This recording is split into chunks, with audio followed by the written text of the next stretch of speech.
everybody, so exciting new review for you guys. Today we're talking about the live-action Dora the Explorer movie, Dora and the Lost City of Gold. I wasn't the biggest Dora the Explorer fan growing up, not because I disliked the show or anything, but I was getting older while this show was getting popular, so I moved on to other stuff like SpongeBob SquarePants and other things on Nickelodeon. So I don't really have that same nostalgic tie to Dora the Explorer as some probably do. But even still, we're getting 20 years later this live-action interpretation of Dora the Explorer for the big screen.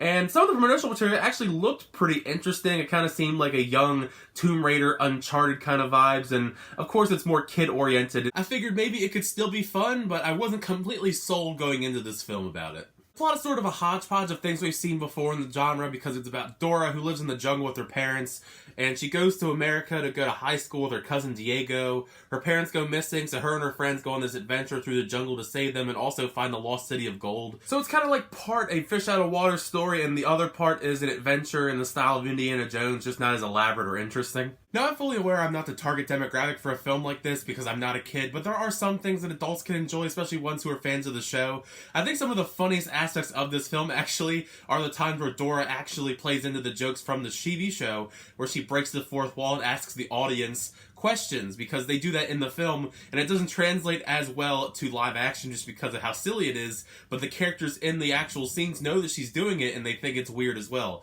And some of the novelty of that aspect is what makes some of the comedy land, but everything else as far as comedy goes really isn't that great. Other than those scenes, I found myself not really finding any of the humor funny, just because it's mostly poop and fart jokes, which as a kid would be hilarious, but they just don't do it for me anymore these days. Especially there's one scene in the trailers I'm sure you've seen where they're in quicksand and they're moving their feet up and down and making fart noises and cracking jokes like that, and that goes on for way too long. The scene actually started to make me annoyed. Like, it was just one of those scenes where it could have just been one little quick thing, but they drag it out for a while, and it just really didn't need to be that long, and it wasn't funny. Isabella Moner playing Dora actually was probably my favorite aspect of the whole film because she really did a phenomenal job just portraying this bubbly, energetic personality that we know and love from Dora on the show and bringing it to live action while also being a really awesome action star when we get these really crazy things in the adventure scenes. It's just unfortunate that pretty much everybody else in the film is really terrible because all of her friends, including Diego, they're all very one-dimensional stereotypes given absolutely nothing to do, and they're kind of just annoying and along for the ride, which is unfortunate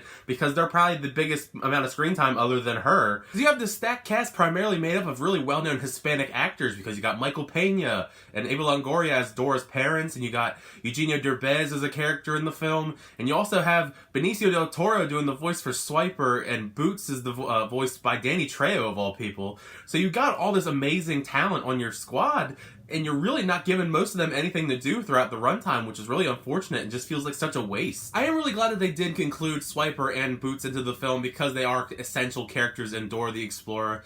They're more stylized CGI, they're not photorealistic animals like something you'd see in the recent Lion King film. They're definitely much more stylized, look similar to how they looked in the Dora the Explorer cartoon.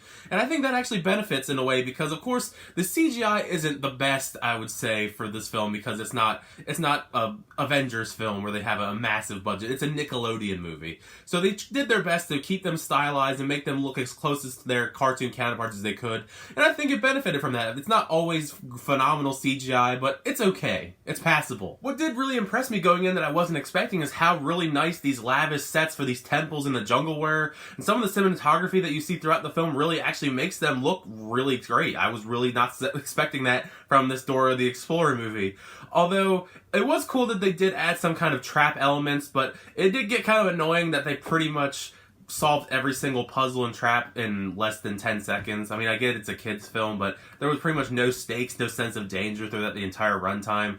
It really just kind of bogged down the film because I just lost interest because there was no sense of danger, no sense of urgency really either, because they're trying to find Dora's parents, but it seems like they have all the time in the world because they're not really in a hurry for the most of the runtime. But yeah, overall, it's just an okay film. It's definitely not a contender for worst film of the year or anything. I have seen much worse films this year, but it's definitely not a movie that's going to stick with me. There really weren't too many memorable moments. I'm probably going to forget about almost everything that happened in this movie in like a week or two max.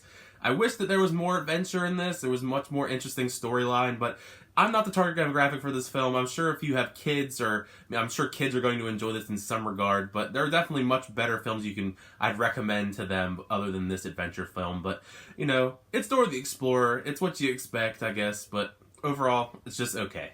I generally don't give scores to films, but right now, at least, I think it's more of like a 6 out of 10, not a 7 out of 10, definitely a 6 out of 10, for me at least.